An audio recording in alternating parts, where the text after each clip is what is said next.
नमस्कार, आप देख रहे हैं एसटीवी न्यूज और मैं हूं विश्वजीत झा। रोजाना की तरह इस बुलेटिन में हम चर्चा करेंगे दिन भर की अहम खबरों की, लेकिन सबसे पहले हेडलाइंस। मोतिहारी में सहारा समूह के कार्यकर्ताओं ने सांसद राधा मोहन सिंह को सौंपा ज्ञापन, लगाई मदद की गुहार। पश्चिम चंपारण के मझौलिया में चाचा भतीजे की एक साथ उठी अर्थी, चित्कार उठा ओझा मठिया गांव, पसरा मातमी सन्नाटा। सुगौली में रिंग बांध मरम्मति को लेकर 1 जून से राजद करेगी आमरण अनशन, लाल परसा बांध की मरम्मति नहीं होने से रंज हैं राजद नेता। सुगौली में 1 करोड़ से अधिक लागत से बना पुल बनने के कुछ ही दिन बाद गया टूट। सारण जिला अंतर्गत शेरपुर पंचायत में सरकारी योजनाओं का सदर बीडीओ आनंद कुमार विभूति ने किया निरीक्षण, बोले कर्तव्य में किसी भी तरह की कोताही बर्दाश्त नहीं। एमजेके स्टेडियम सुगौली में किया गया भारोत्तोलन प्रतिभा खोज प्रतियोगिता का आयोजन, 10 से 13 आयु वर्ग के बालक एवं बालिकाओं ने लिया भाग। मझौलिया में जर्जर पुल से राहगीर हैं परेशान, सड़क के बीच बना गड्ढा दुर्घटना को दे रहा है दावत। राष्ट्रीय ग्रामीण रोजगार गारंटी योजना से ग्रामीणों को मिला रोजगार का अवसर, धोकराहा शिकारपुर माइनर का जीर्णोद्धार कार्य होने से ग्रामीणों में है हर्ष। और पश्चिम चंपारण के रामनगर में सनातन संत सेवा मंडल द्वारा संत महासम्मेलन के लिए किया गया ध्वजारोहण, 18 जून से 21 जून तक होगा आयोजन।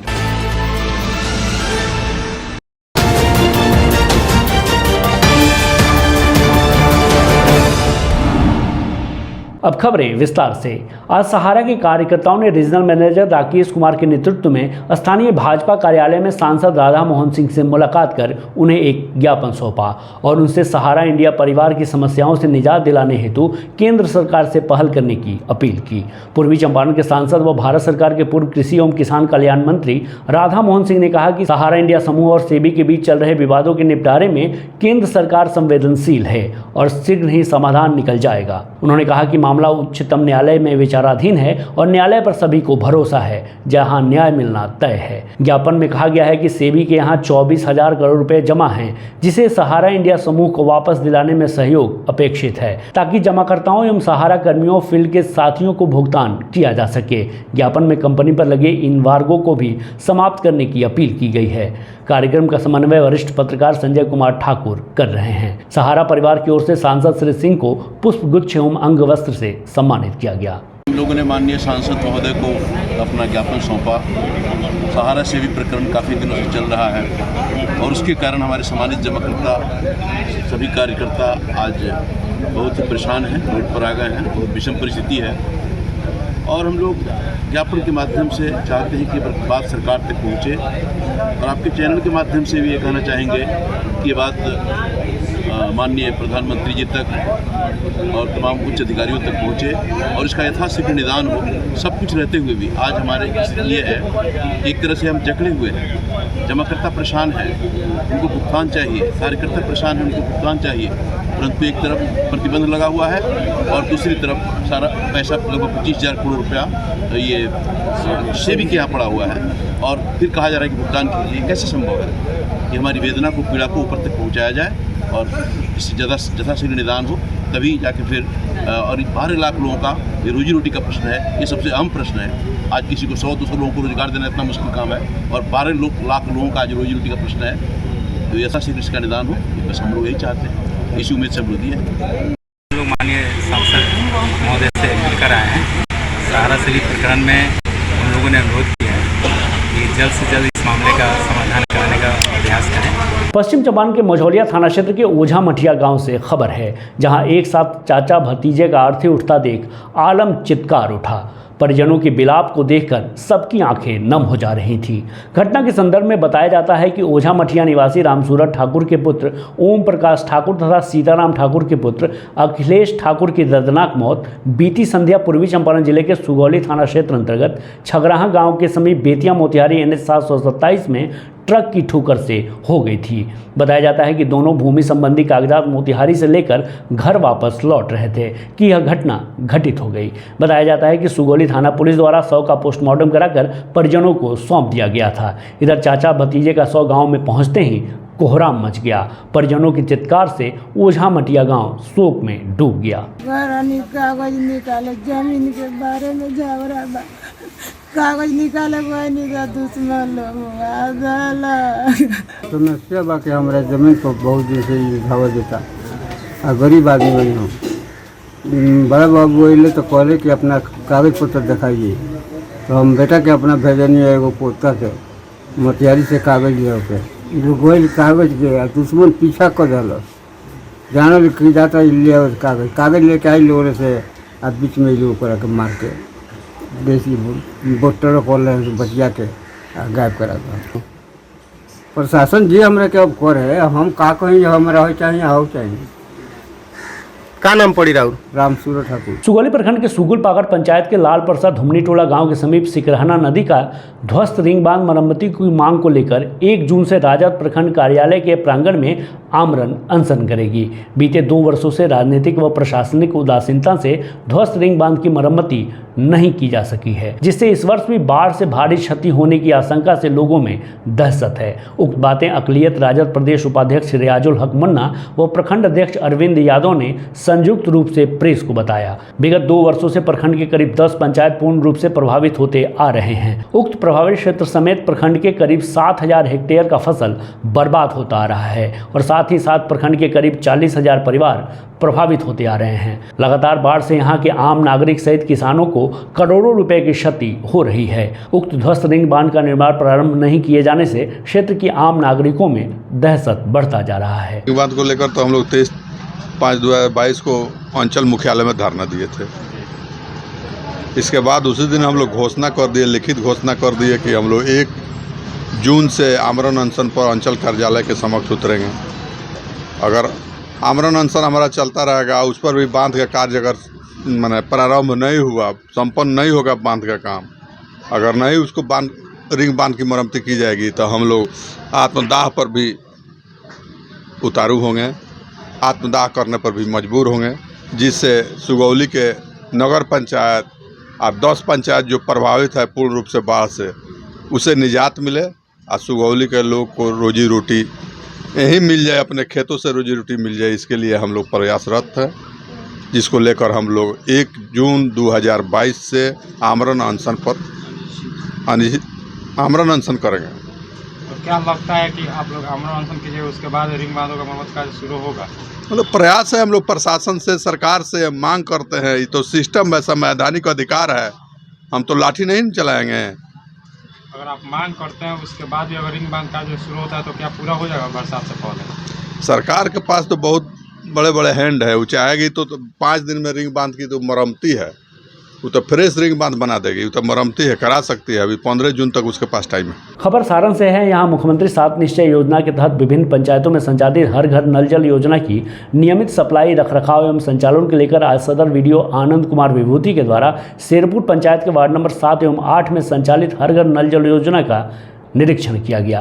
इस दौरान दोनों वार्डों के निरीक्षण में कंट्रोल यूनिट के अंदर चैम्बर का निर्माण नहीं पाया गया। साथ ही वार्ड नंबर 7 में महीनों से क्षतिग्रस्त सप्लाई पाइप से सड़क पर फैले पानी व बहाव जल जमाव से नाराज वीडियो ने तत्काल इसकी मरम्मत कराए जाने का निर्देश देते हुए संबंधित वार्ड सदस्य को कड़ी फटकार लगाई। इस दौरान वीडियो ने पास स्थित स्वास्थ्य उपकेंद्र का भी निरीक्षण किया, जिसके मुख्य द्वार पर ताले लगा ड्यूटी से कर्मी फरार पाए गए, जिस पर सख्त कार्रवाई की बात वीडियो ने कही। वहीं वीडियो ने कस्तूरबा गांधी विद्यालय का भी निरीक्षण किया, जिसमें लाइट एवं सीसीटीवी कैमरे महीनों से बंद पाए गए। इस संबंध में वीडियो ने बताया कि इसकी जांच रिपोर्ट तैयार कर वरीय पदाधिकारियों को भेजा जा रहा है। कर्तव्य में किसी भी तरह की कोताही बर्दाश्त नहीं की जाएगी।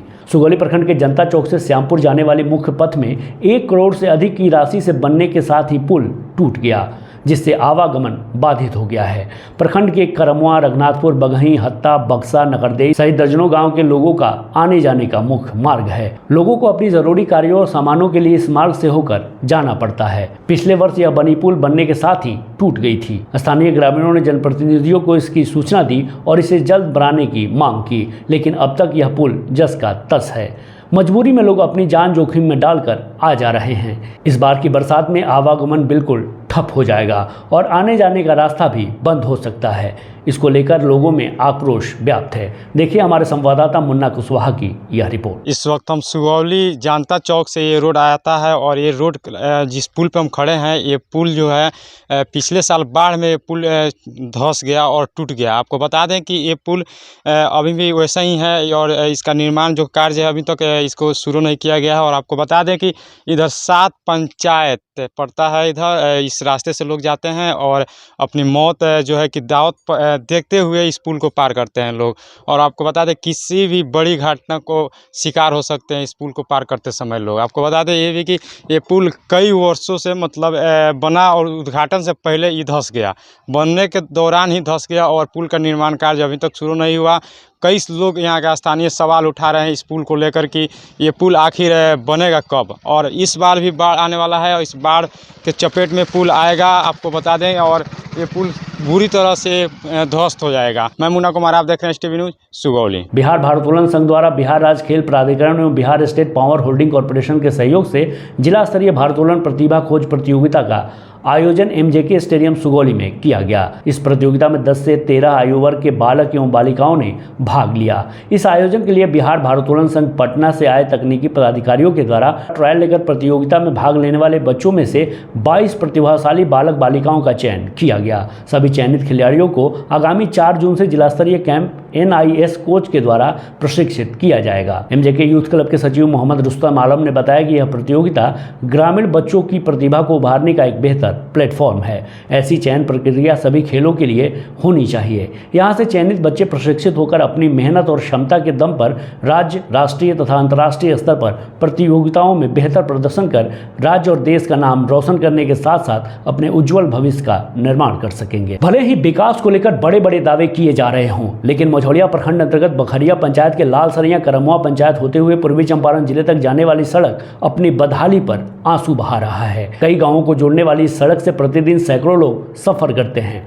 दिन भर वाहनों की आवाजाही लगी रहती है, फिर भी किसी को इसकी सूध लेने की फुर्सत नहीं है। सड़क में जगह जगह बने गड्ढे, उबड़ खाबड़ सड़क इसकी जर्जरता को खुद बयां कर रही है। सड़क जर्जर होने के कारण दोपहिया व छोटे वाहन चालकों को भारी परेशानी का सामना करना पड़ रहा है। गौरतलब हो कि बखरिया से करमुआ जाने वाली सड़क जर्जर हो जाने से ग्रामीणों को आवागमन में परेशानी का सामना करना पड़ रहा है। इस ओर निर्माण विभाग के अधिकारियों का कोई ध्यान नहीं है। स्थानीय लोगों ने हमारे संवाददाता राजू शर्मा को बताया कि इस रोड से बखरिया से करमुआ तक 2 से 3 किलोमीटर की दूरी में आलम यह है कि सड़क में गहरे गड्ढे हो गए हैं जिसमें पानी भरा हुआ है। इससे लोगों का निकलना भी दूभर हो गया है। सड़क के बीच बना गड्ढा बड़े हादसे को दावत दे रहा है, कभी भी अनहोनी हो सकती है। इससे लोगों को आवागमन में परेशानी हो रही है। उन्होंने बताया कि जर्जर सड़क की कई बार विभागीय अधिकारियों को शिकायत भी की गई है। ग्रामीणों ने बताया कि सड़क का हाल ही में निर्माण हुआ था, ऐसे में सड़क पूरी तरह से जर्जर हो गई है। गौरतलब है कि पूर्वी चंपारण सीमा को जोड़ने वाली इस सड़क से दर्जनों गाँव जुड़े हुए हैं, जो आए दिन पश्चिम एवं पूर्वी चंपारण से सटे गाँवों में लोगों का आवागमन बना रहता है। ग्रामीणों ने सूबे की उप मुख्यमंत्री रेणु देवी से अविलंब सड़क निर्माण कराने की गुहार लगाई है। मतलब कि बखरिया से और करमुआ बॉर्डर तक जाने में बहुत कठिनाई है। रोड को बहुत जो है बहुत रोड खराब हुआ है, टूटा फूटा हुआ है। बहुत इस समस्या बहुत दिन से हम लोग लगभग साल भर से हम लोग ये समस्या झेल रहे हैं। क्या मांग करना चाहेंगे? मांग ये करना चाहेंगे कि ये जो रोड है जो चौड़ाकरण हो जाए, इसको जो है रिपेयरिंग हो जाए, बन जाए, अच्छा हो जाए। हम लोगों की मानिए कि पूरा हम लोग का निकास जो है मेन रोड में बखरिया बेतिया मोतिहारी जाने के लिए इमरजेंसी जो है तबीयत खराब है, इतना ना रोड खराब है कि आने जाने में मरीज का बहुत परेशानी है। यहाँ ठोकर भी लग जाता है, इतना ना सब रोड टूटकर पानी पत्थर सब लग जाता है कि दशा का समस्या हम लोग का जो है मान कर चलिए ना लगभग 4 बरस से यहाँ की रोड टूटा हुआ है, इसमें पानी जम जाता है। पानी जमने के कारण वहाँ पे पुल टूट गया है। पुल टूटने से वहाँ पर लोग गिर रहा है, पैर टूट रहा है और रोडी पर से मोटरसाइकिल भी स्लिप हो रहा है, तभी भी दिक्कत है, पैर टूट रहा है, हाथ को टूट रहा है। इसमें कोई मांग है यही है कि रोड हमें बनवाया जाए। दूसरा आने जाने में दिक्कत होता है। कब से समस्या हो रही है?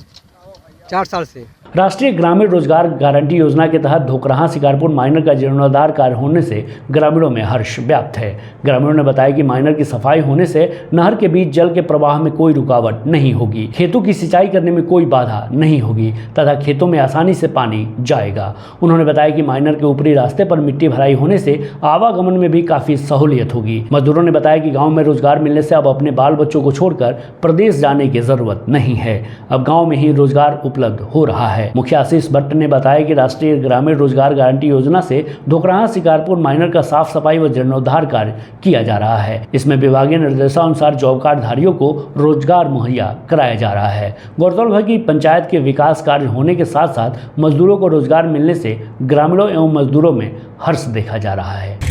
हम लोग वार्ड नंबर 3 से मनरेगा का काम चल रहा है अभी दूधा मटिया के वार्ड नंबर 3 में रोजगार का मौका मिला है। हम लोग इसमें काम कर रहे हैं और खुशहाल है। आशीष भैया का काम है, मुखिया जी का, बहुत बढ़िया से हो रहा है। हम लोग को बाहर जाने की कोई आवश्यकता अभी नहीं है। क्या नाम हुआ आपका? जी मेरा नाम पुरुषोत्तम कुमार भट्ट हुआ। सरकार का ही काम चलता, हमने क्या सबको यही में कमाता है, सब गरीब यही में लागल बा, काम धंधा करता, ऐसे जियता, बढ़िया काम बा, ऐसे फायदा बा, सब काम सरकार के भी हो जाता है, गरीब भी जी जाता है। ऐसे एकदम अच्छा लगा था। हमने के बाहर जाते ऐसा काम करे, लेकिन ये जन मुखिया जी का काम मिल गई बा, हमने के अच्छा बा जन में। हाँ बहुत बढ़िया बा। मुखिया जी का नाम सुरेंद्र महतो। खबर पश्चिम चंपारण से है, जहां रामनगर के सबनी पोखरा माई स्थान के प्रांगण में सनातन संत महासम्मेलन के लिए ध्वजारोहण कार्यक्रम किया गया। जानकारी देते हुए सनातन संत सेवा मंडल के संयोजक परमानंद परमार्थी और प्रमोद बाबा ने बताया कि रामनगर के सबनी पोखरा माई स्थान में 18 जून से संत महासम्मेलन कार्यक्रम का आयोजन किया जा रहा है, जिसका समापन 21 जून को किया जाना है। उक्त कार्यक्रम को लेकर ध्वजारोहण किया गया है। इस दौरान स्वच्छता अभियान, योग, प्रभात फेरी, अखंड सीताराम धुन आदि कार्यक्रम का आयोजन किया जाना है। आपको बता दें कि इस कार्यक्रम में चंपारण के सभी संतों को आमंत्रित किया गया है, जिनका स्वागत बजरंग दल द्वारा किया जाएगा। यहाँ पर माता जी के स्थान में सबनी पोखरा पर 18, 19, 20 और 21 जून को संत महात्माओं का एक महासम्मेलन का आयोजन किया गया है।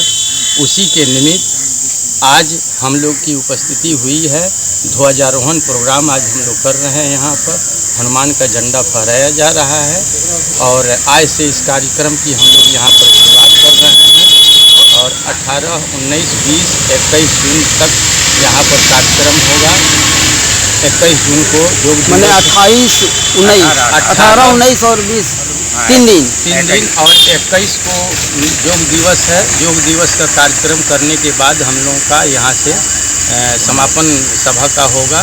खबर नरकटियागंज से ही है। यहाँ जमीन पर पानी गिराने को लेकर बाप बेटे में विवाद हो गया। बता दें कि मरीहा पिपरा निवासी सुनील महतो ने शिकारपुर थाने में आवेदन सौंपा है। पुलिस को दिए आवेदन में सुनील ने पिता बेचू महतो, भाई अनिल महतो समेत 4 के ऊपर आरोप लगाया है। सुनील ने बताया है कि जमीन पर पानी गिराने से मना करने पर विवाद हुई, जिसमें आरोपितों द्वारा गाली गलौज कर मारपीट की गई। इस दौरान पीड़ित सोनू महतो की पत्नी का सिर फट गया, जिसका उपचार अनुमंडलीय अस्पताल में कराया जा रहा है। वहीं प्रभारी थानाध्यक्ष शकील अहमद ने बताया कि मामला जमीनी विवाद से जुड़ा है। आवेदन मिला है, मामले की छानबीन की जा रही है। जमीन के बारे में हमनी के जमीन में पानी गिरे तो के चलते मरला के मतलब हमारे सब घर के लोग मिल के जब में पानी काहे गिरा था वो के वजह से 5 धूर जमीन में माने 25 धूर जमीन बा तो में से 2 धूर हमारा हिस्सा मिलल बा, बाकी सब ले ले बड़ा सा तो बता से 2 धूर से बेसी न दिया। कहाँ के घटना? जे घरे के घटना। कौन गाँव? मरिया पिपरा। मड़िया पिपरा। सुगौली प्रखंड के स्वच्छता मिशन ग्रामीण फेज 2 के तहत चयनित फुलवरिया और दक्षिणी सुगांव पंचायत में ठोस व तरल कचरा के उठाव को लेकर ई रिक्शा और ठेला वाहन का उद्घाटन एसडीएम सौरभ सुमन यादव ने हरी झंडी दिखाकर किया। आज सुबह वे सबसे पहले दक्षिणी सुगांव पहुंचे, जहां मुखिया प्रभाकर कुमार मिश्र की मौजूदगी में उन्होंने कार्यक्रम का शुभारंभ किया। इसके बाद वे फुलवरिया पंचायत पहुंचे। यहाँ उन्होंने स्वच्छता मिशन के तहत पैडल ठेला और ई रिक्शा को हरी झंडी दिखाकर रवाना किया। वहीं मुखिया अवधेश कुशवाहा के साथ अन्य स्थानों का निरीक्षण किया। इस दौरान एसडीएम ने कहा कि पंचायत के सभी वार्डों में डोर टू डोर कचरा का उठाव किया जाएगा और उसे डंपिंग सेंटर पर जमा किया जाएगा। गांव में कहीं भी कूड़ा कचरा नहीं लगे और चारों तरफ सफाई रहे। जैसे शहरों में गंदगी को दूर करने के लिए कचरा के उठाव की व्यवस्था की गई है, ठीक वैसे ही गाँवों में सड़कों से कचरा का उठाव का प्रबंध किया गया है। शहरों के जैसा गाँवों में भी साफ सफाई रहे, इसके लिए डोर टू डोर जागरूकता अभियान चलाकर लोगों को स्वच्छता के प्रति जागरूक करना है। जब लोग स्वयं जागरूक हो जाएंगे तो कहीं भी गंदगी मौजूदगी नहीं मिलेगी। इसके लिए यह योजना चलाया गया है। मौके पर सीओ धर्मेंद्र प्रसाद गुप्ता, बीडीओ अर्पित आनंद, दक्षिणी सुगांव के मुखिया प्रभाकर मिश्र, फुलवरिया के मुखिया अवधेश कुशवाहा सहित कई मौजूद थे। कार्यक्रम के दौरान हमने एसडीएम सौरभ सुमन यादव से बात की। सुनिए उन्होंने क्या कहा। सुगौली प्रखंड के 2 पंचायतों का, फुलवरिया और दक्षिणी सुगांव के ये 2 पंचायतों का स्वच्छ भारत मिशन ग्रामीण फेज 2 के तहत चयन हुआ है, जिसमें आज सूखा और गीला कचरा के लिए जो ठेले मंगाए गए हैं या फिर ई रिक्शा मंगाया गया है, उसका हरी झंडी दिखाकर सदर एसडीओ सौरभ सुमन यादव ने उसका उद्घाटन किया है। हमारे साथ बात करने के लिए सदर एसडीओ सौरभ सुमन यादव हैं। हमसे बात करेंगे कि इसका क्या उद्देश्य है और स्वच्छ भारत मिशन में इसका क्या रोल होगा। सबसे पहले स्वागत है एसटीवी न्यूज़ पर आपका। क्या इसका उद्देश्य है? चूंकि स्वच्छ भारत मिशन ग्रामीण फेज 2 के तहत इनका चयन किया गया है, क्या पहले जो सफलता मिली पहले फेज में उससे आप लोग उत्साहित हैं और इस फेज 2 में आप क्या संभावना देख रहे हैं? जी, देखिए जो पहला फेज़ था उसमें ग्रामीण क्षेत्रों में जो कचरा है सूखा और गीला उसके प्रबंधन का प्रावधान नहीं था, इसलिए सेकंड फेज़ में, क्योंकि अब डोर टू डोर जो गार्बेज है उसका कलेक्शन होगा और उसका एक प्रोसेसिंग एरिया बनाया गया जहाँ पे उसका प्रोसेस किया जाएगा। उससे गांव जो है पहले जो ओडीएफ हो चुका है अब और स्वच्छ और निर्मल रहेगा और एकदम जैसे कि रास्ते पे आपको कचरा नहीं मिलेगा, डोर टू डोर कलेक्शन होगा और वो वेस्ट प्रोसेस हो जाएगा, तो गांव की साफ सफाई में और सुंदरता इससे बढ़ेगी। जिन 2 पंचायतों का चयन हुआ है उसमें आज एक पंचायत है, इसके बगल का जो पड़ोसी पंचायत है वहाँ भी इस तरह के उद्घाटन का कार्यक्रम है। तो इन 2 पंचायतों में जो सूखा और गीला कचरा के उठाव की जो प्रक्रिया है, क्या ये सतत रहेगी? जी, इसका इसीलिए प्रावधान ही किया गया है कि ये लगातार इसका अवेयरनेस फैला के और लोगों को जागरूक करके डोर टू डोर कलेक्शन होगा और इसका प्रोसेसिंग होगा। तो नेचुरली जैसे आप देखते हैं शहरी क्षेत्र में होता है, उसी प्रकार ग्रामीण क्षेत्र में भी ये योजना शुरू की गई। वहीं फुलवरिया पंचायत के मुखिया ने क्या कहा वो भी सुनिए। आज एसडीओ साहब, वीडियो पीओ सर और सीओ साहब और मेरे द्वारा हरा झंडा दिखा करके ई रिक्शा और कचरा उठाने वाला पैदल रिक्शा का शुभारम्भ किया गया और हर घर पैदल रिक्शा वाले जाएंगे और हर घर से कचरा उठा करके जहां डंपिंग सेंटर बनाया गया है वहां कचरा इकट्ठा करके वहां से जहां इसका हेडक्वार्टर बनाया जाएगा वहां ले जाएंगे। मानव तस्करी रोधी इकाई क्षेत्र मुख्यालय बेतिया सशस्त्र सीमा बल 47वीं वाहिनी रक्सौल के द्वारा मानव तस्करी के विरुद्ध चंपापुर के ग्रामीणों को जागरूक किया गया। इंस्पेक्टर मनोज कुमार शर्मा ने ग्रामीणों को जागरूक करते हुए मानव तस्करी से होने वाले दुष्प्रभाव के बारे में विस्तृत रूप से बताया। मानव तस्करी के बहुत से प्रकार जैसे बाल श्रम, बाल विवाह, जबरदस्ती, भीख मांगना, यौन शोषण, बाल सैनिक, जबरन शादी, अंग तस्करी इत्यादि पर बहुत से उदाहरण के साथ जानकारी दी गई। इस अवसर पर सभी को जागरूक कर मानव तस्करी पर रोक लगाने का संकल्प भी दिलवाया गया। साथ ही मानव तस्करी रोधी पंपलेट भी दिए गए। पश्चिम चंपारण के बेतिया से एक अच्छी खबर है, जहां जिला पदाधिकारी के पहल पर ड्राई फ्रूट में शामिल होने वाले मखाने की खेती मिथिलांचल के बाद अब पश्चिम चंपारण जिले के किसान भी करने लगे हैं और उनका यह प्रयोग सफल रहा है। मखाने की खेती करने वाले किसानों में शामिल हैं साठी थाना क्षेत्र के सोमगढ़ समहौता निवासी आनंद सिंह, जो मखाने की खेती कर अन्य किसानों के लिए प्रेरणा स्रोत बन गए हैं। बता दें कि अपने गांव सोमगढ़ समहौता में मखाना की खेती से लाखों की कमाई कर रहे हैं। आनंद सिंह ने बताया कि मखाना पानी वाले स्थानों व दलदली क्षेत्रों, बाढ़ों के तराई में खूब मुनाफा देने वाली फसल है। वे अपने खेती में करीब 2.5 एकड़ में मखाना लगाए हैं। इसके पहले वे 1 एकड़ में मखाना लगाए थे। उत्पादन भी अच्छा रहा। 1 एकड़ में मखाना लगाने पर एक फसल में करीब 45,000 रुपये से ज़्यादा शुद्ध लाभ कमाया था। इसमें धान की फसल की अपेक्षा मेहनत थोड़ी ज़्यादा है, लेकिन इसमें नुकसान की आशंका लगभग शून्य व अन्य खर्च भी बेहद कम है। एक बार लगाने के बाद फसल तैयार होने पर मखाना निकालने के लिए ही जाना पड़ता है। मखाना की फसल आने के बाद बीज से मखाना निकालकर बेचने पर 3 गुना फायदा होता है, जो धान की अपेक्षा ज़्यादा फायदा होता है। उन्होंने बताया कि मखाने की खेती उनके लिए अच्छी लाभकारी साबित हुई है। अब वह अन्य किसानों को भी प्रेरित करेंगे कि वे एक छोटे से हिस्से में इसकी खेती करें। फ़ायदा होता है तो इसे बड़े स्तर पर करें। यह फसल पानी व दलदली क्षेत्रों के लिए बहुत अच्छी है। वहीं प्रखंड उद्यान पदाधिकारी विकास कुमार ने बताया कि बेतिया डीएम कुंदन कुमार की पहल पर मखाना योजना को जिला से जोड़ा गया, ताकि मछली की खेती कर रहे किसान मछली के साथ साथ मखाने की खेती कर सकें, जिसको लेकर प्रयोग के तौर पर मखाने का बीज किसान आनंद सिंह को दिया गया, जिसके बाद इन्होंने अच्छे पैदावार के साथ मखाने की खेती की। इसके बाद चंपारण में भी मखाने की खेती की जाने लगी है। माननीय जिला पदाधिकारी के प्रेरणा द्वारा मुझे प्रोत्साहित किया गया मखाना की खेती के लिए, और उनके द्वारा ही प्रोत्साहित करने के बाद मैंने मखाना की खेती की शुरुआत की। मैं मत्स्य पालक शुरू से रहा हूँ और मत्स्य पालन का काम मैं 8-10 साल से कर रहा हूँ। मखाना की खेती पिछले साल मैंने आधा एकड़ में किया था, तो उसका जो बीज और पौध सब भी हमको कृषि विभाग और मत्स्य विभाग ने उपलब्ध करवाया था। थोड़ा सा इसमें बस पानी का मात्रा का मेंटेन करना है, जबकि हमको धान की खेत में भी पानी की ज़रूरत पड़ती है और गन्ने की खेती में भी पानी का ज़रूरत पड़ता है। थोड़ा पानी का लेवल हम मेंटेन करके रखें, और तो इससे हमारी आमदनी काफ़ी जो है, जो हम शुरू से परंपरा से जो खेती कर रहे हैं, और उस खेती में क्या है कि लागत मूल्य उसका दिन पर दिन बढ़ता जा रहा है और आमदनी उसकी घटती जा रही है। तो किसान जो है वो मखाना की खेती करके अपनी आमदनी को 2 गुनी नहीं 4 गुनी बढ़ा सकते हैं। जिला पदाधिकारी महोदय पश्चिम चंपारण के द्वारा पिछले वर्ष मखाना योजना को पश्चिम चंपारण जिला से जोड़ा गया। इस योजना का लाने का मुख्य उद्देश्य यह था कि जो किसान भाई मछली की खेती कर रहे हैं तो मछली के साथ साथ जो है सो मखाना की खेती वो कर सके। पिछले साल श्री आनंद कुमार सिंह जी को जिला पदाधिकारी महोदय और उद्यान निदेशालय के द्वारा सहायक निदेशक उद्यान महोदय उनको 1 एकड़ का बीज दिए थे। उन्होंने काफ़ी अच्छा पैदावार किया। इस वर्ष जो है सो कई किसान को इस योजना का लाभ मिला है। इस योजना में प्रति किसान 77,750 रुपये प्रति हेक्टेयर के रूप में अनुदान की व्यवस्था है।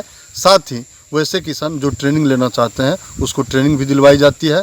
और मखाना अनुसंधान केंद्र दरभंगा से हम लोगों ने बीज मंगवा करके किसान भाई को दिया। काफ़ी सक्सेसफुल इस साल का जो है जो फेनोमेना रहा है।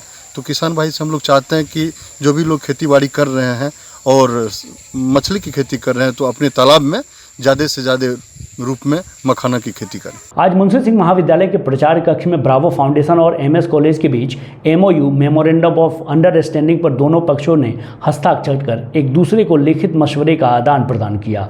विदित हो कि ब्रावो फाउंडेशन के CMD राकेश पांडे ने पिछले सप्ताह कॉलेज का विजिट कर डून बहादुर पुस्तकालय का पूर्णतः डिजिटलाइजेशन कर ई-लाइब्रेरी में तब्दील करने की घोषणा की थी। इस एकेडमिक समझौते पर MS कॉलेज मोतिहारी की तरफ से प्राचार्य प्रोफेसर डॉक्टर अरुण कुमार मिश्रा और ब्रावो फाउंडेशन की ओर से प्रतिनिधि ने हस्ताक्षर किए। मौके पर विधि विभाग के प्रभारी doctor Mayank Kapila, professor Iqbal Hussain, professor Shafiqur Rahman, Rakesh Ranjan और कौशल जहांगीर उपस्थित रहे। इस MOU के विषय में दूरभाष पर ब्रावो फाउंडेशन के मुख्य राकेश पांडे और प्रोफेसर अरुण कुमार की बात हुई।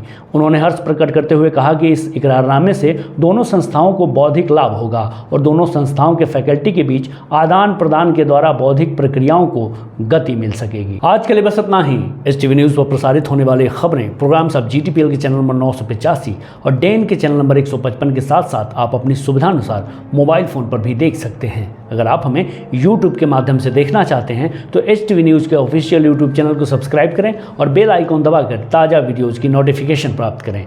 फेसबुक पर जुड़ने के लिए STV न्यूज़ के फेसबुक पेज को लाइक करें और ट्विटर पर STV न्यूज़ को फॉलो करें। तमाम लेटेस्ट अपडेट के लिए देखते रहिए उत्तर बिहार का सबसे तेज़ी से उभरता हुआ न्यूज़ चैनल HTV न्यूज़, सच की आवाज़। नमस्कार।